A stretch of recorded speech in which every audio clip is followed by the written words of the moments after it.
అనేక సంవత్సరాలుగా ఒక కుక్క ఒక యజమానికి విశ్వాసంగా సేవ చేస్తూ ఉండేది. ఇల్లు కాపాడేది, రాత్రులు మెలకువగా ఉండి గస్తీ కాసేది, దొంగలు రాకుండా వాళ్ళని భయపెట్టేది. కానీ కాలం గడుస్తున్న కొద్దీ దాని కాళ్ళు బలహీనపడిపోయాయి. కంటి చూపు కూడా మసకబారిపోయింది. దాని గొంతులో అరుపు కూడా తగ్గిపోయింది. ఒక రాజు ఒక దొంగ ఆ ఇంట్లోకి ప్రవేశించాడు. ఆ కుక్క మొరగాలని ప్రయత్నించింది, కానీ దాని గొంతు బలహీనంగా ఉండడం వల్ల దాని అరుపుకి ఆ బలం సరిపోలేదు. పరిగెత్తి ఆ దొంగని పట్టుకోవాలనుకుంది, కానీ దాని కాళ్ళల్లో తగినంత బలం లేకపోవడంతో ఆ దొంగ తప్పించుకున్నాడు. యజమాని కోపంతో నువ్వు ఇంక పనికిరావు, ఈ ఇల్లుని కాపాడలేవు అని గట్టిగా అరడంతో మరుసటి రోజు ఉదయాన్నే ఆ కుక్క వెళ్ళిపోయింది. తన జీవితాంతం కాపాడిన ఆ ఇంటిని వదిలి నడవలేని స్థితిలో నెమ్మదిగా వెళ్ళిపోయింది. ఆ గ్రామంలో కొందరు ఆ కుక్కని వీధుల్లో తిరగడం చూసినా ఎవరూ దానికి ఆహారం మరియు సాయం కూడా చేయలేదు. ఆ మసకబారిన కళ్ళతో అది దీనంగా తిరిగేది ఆ వీధుల్లో.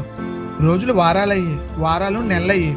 ఒకరోజు ఆ కుక్క యజమాని ఇంటికి అగ్ని ప్రమాదం జరిగింది. మంటలు వేగంగా వ్యాపించాయి. ఇంటి లోపల యజమాని కుటుంబం చిక్కుకుంది.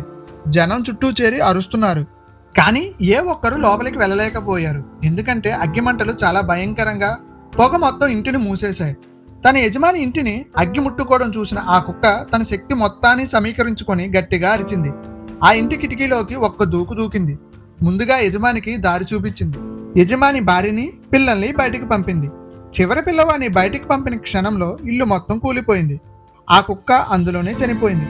ఆ యజమాని తన కుటుంబాన్ని కాపాడిన ఆ కుక్క శరీరం పక్కనే మోకాలిపై కూర్చుని వణుకుతున్న తన చేతులతో ఇలా అన్నాడు, నేను తప్పు చేశాను. నువ్వు ఎందుకు పనికిరాని దానివని, నీ విశ్వాసం గుర్తించలేకపోయానని బాధపడి ఏడ్చాడు. ఆ కుక్క యొక్క త్యాగాన్ని చూసి ఆ గ్రామస్తులంతా నిశ్శబ్దంగా ఉండి బాధపడ్డారు. ఈ కథలో నీతి ఏమిటంటే, మనకు ఉపయోగపడుతున్నంత వరకే కొంతమందిని విలువైన వారిగా చూస్తాం. మనకి అవసరం తీరిన రోజున వాళ్ళ బలం తగ్గిన క్షణాన వాళ్ళని ఎందుకు పనికిరాని వాళ్ళగా ముద్ర వేస్తాం. బలం తగ్గినంత మాత్రాన వాళ్ళ విలువ తగ్గదు. వయసు పెరిగినంత మాత్రాన విశ్వాసం చావదు. కొందరు విలువ మనం వారిని కోల్పోయిన తర్వాత గుర్తిస్తాం.